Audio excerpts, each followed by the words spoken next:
All right, so let's get started. All right. So let's talk about the mini book we wrote together, Valerie. Are we okay? How to talk to your kids about money after divorce. And so the first time we got together with you all, we just we did the interview to set up the process of why we wrote the book, why we thought it was important. And today we really want to start to launch into the 4 buckets themselves. So what you're going to see in this video is I'm going to talk to you about bucket 1, which is how to talk to your kids about paying for the things that you're going to need as a family as you're transitioning into this new time.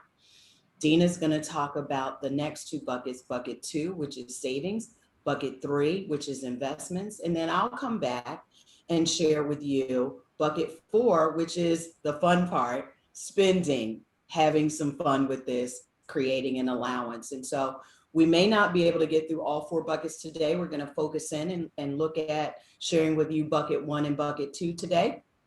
And then in our next video, we'll share with you buckets 3 and buckets 4. So with that, let's start to talk about this. Let's talk about paying for the things that we need. Life has changed for you, and so life has changed for your children as well. And you want to begin to have these conversations because, as we said in that introductory video, they are feeling all of the same things that you're feeling. And so they're nervous about what's going to be different, or they might even be in a place of thinking everything is going to be the same and nothing's going to change. And so you have the hard job of having that reality check with kids of probably various ages. And so when I had to have this conversation, as I shared with you before, I tried to make it fun, to make a hard conversation easier to have. And I turned it into a game. And that's what I want to share with you today. So thinking about paying for the things that you need. What are you going to need for this game? You're going to need some index cards so index cards, construction paper, regular just a line pad or sticky notes or little sheets of paper like this, right? We're not going to make this complicated and expensive when we're talking about how to adjust with our money. So just have something that they can write on, something that's going to be fun for them. So bright colors of construction paper make it fun for kids to play around with. Also, you want to have some colored pencils or some crayons. Think about the ages of your children and determine your supply list based on that age group, right? Everybody does a lot of things through technology now, and you might find something technologically using a whiteboard on your laptop or on your computer, but you want a way to just capture the things that you're going to talk about in terms of what you're going to spend. You might also want some scissors. Some kids are really creative in drawing shapes, and they draw pictures out of this, and you might want to cut it out and put it on a poster board. But basically, those are all the supplies you're going to need. Maybe some tape if you want to tape it up on a poster board or something, but that's all you're going to need. And so the game becomes, have your children write down or draw a picture of everything that they think you need as a family.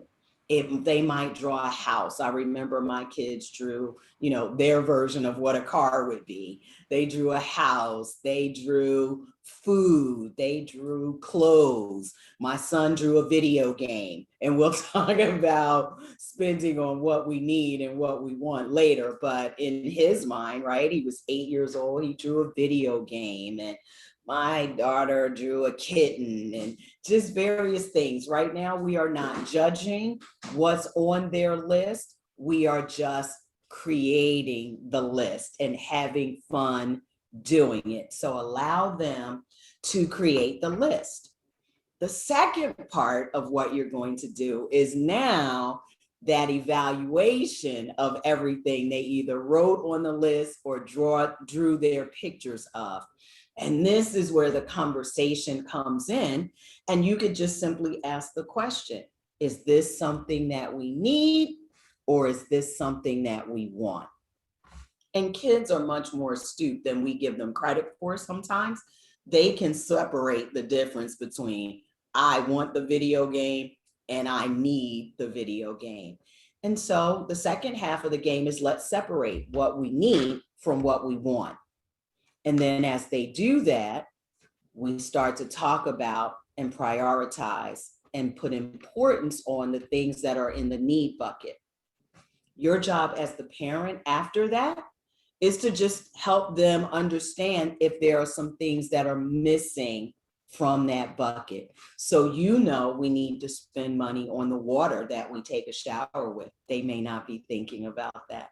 You know that you need to spend money on the electricity that keeps all of the lights on. They may not be thinking about that based upon their ages. So you have to add those things to the conversation and the list of what we need. And what I had my kids do when I had to add those things to it, I had them draw that out as a picture. So somebody drew like little blue wavy lines to represent water. My son drew lightning bolts to represent the electricity. And then we captured all of those things. And I literally had them put it in, and I forgot this as a supply. I had little buckets. I went to the dollar store and got little buckets.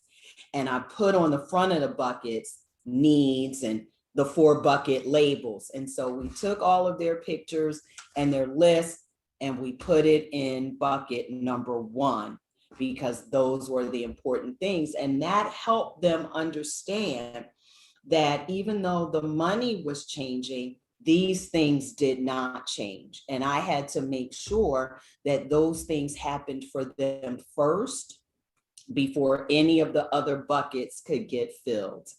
And so that helped them to think about money and to think about priorities and to separate needs and wants differently.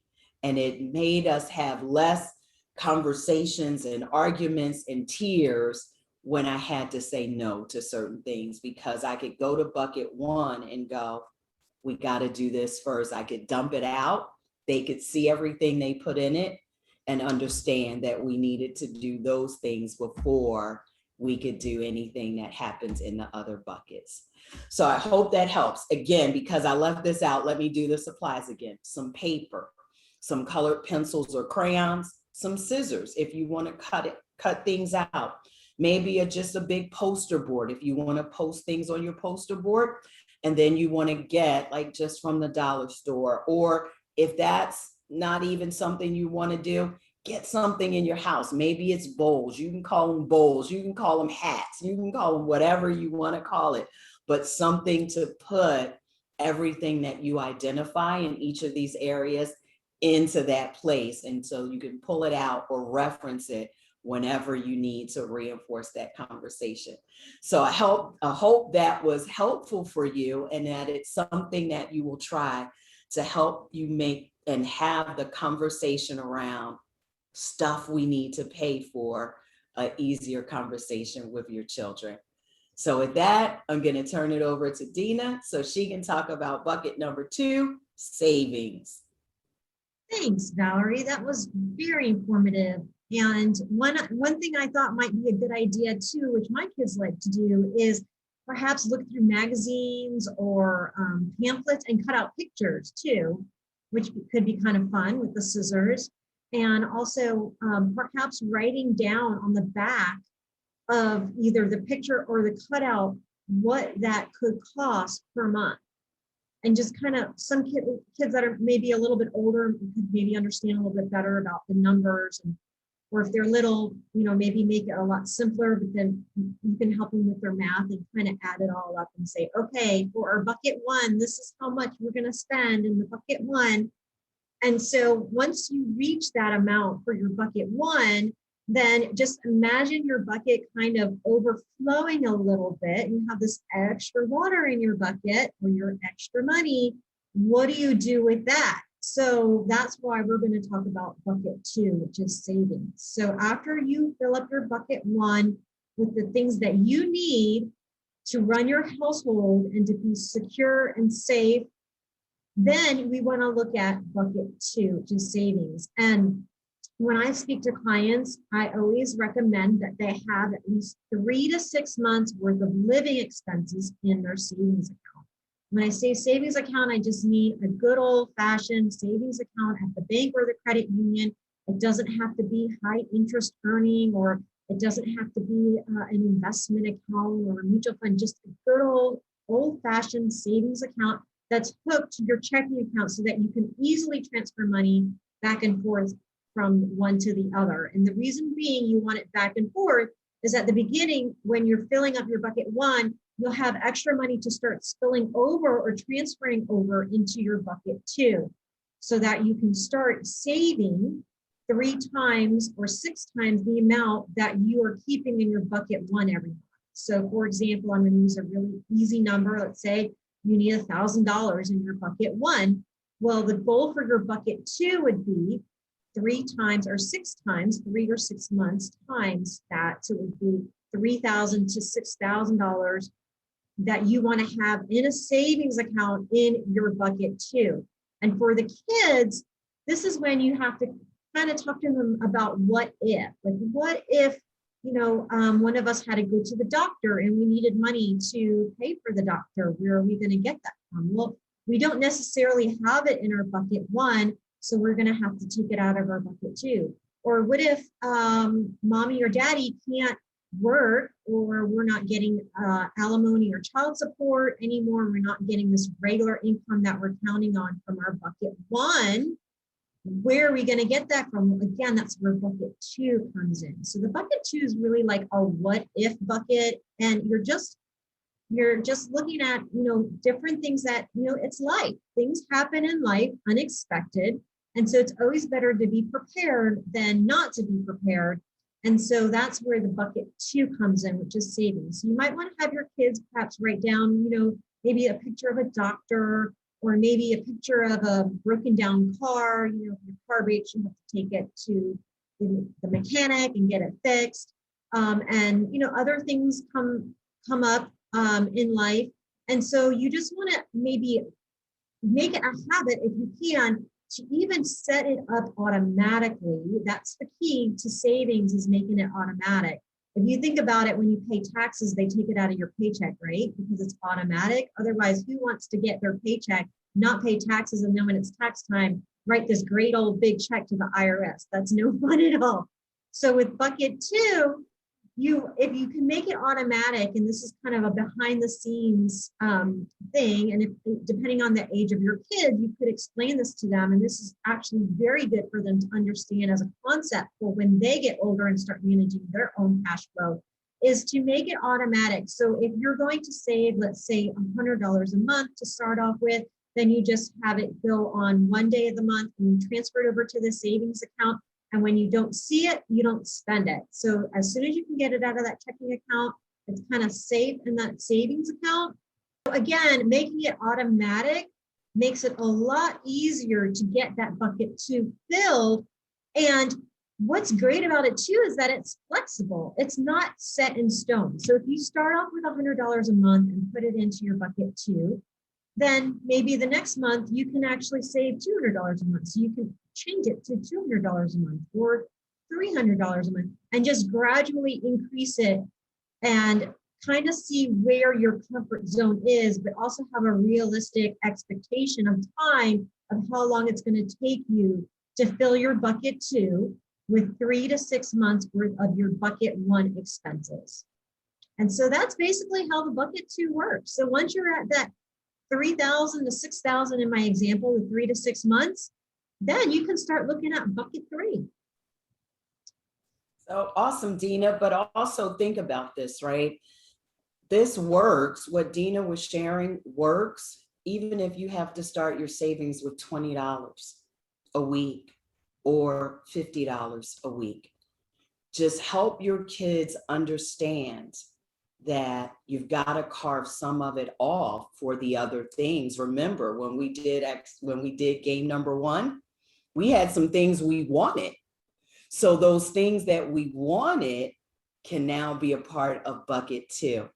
And so maybe helping them understand for the things that you put in there, the pictures you drew or cut out from the magazine that didn't fit in bucket one.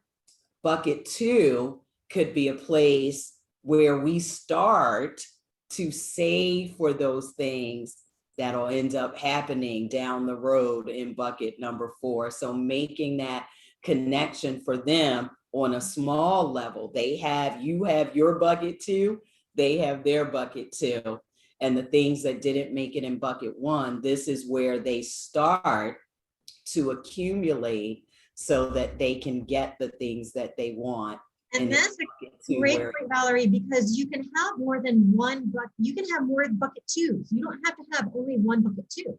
You can have a bucket two for your 3 to 6 months of living expenses. You can have another bucket two maybe for that Disney trip that you wanted to take, or another bucket for summer camp or whatever it might be. But you're absolutely right. You can definitely have more than one bucket two. You can have 2, 3 bucket twos if you wanted to, but it's building that discipline and looking at the goal of each one and helping your kids understand how each of those buckets work. Absolutely. Awesome. Well, that's our time with you today. Thanks for tuning in. Come back in next week and let's talk about bucket 3 and bucket 4. Have a great rest of your day. Thank you.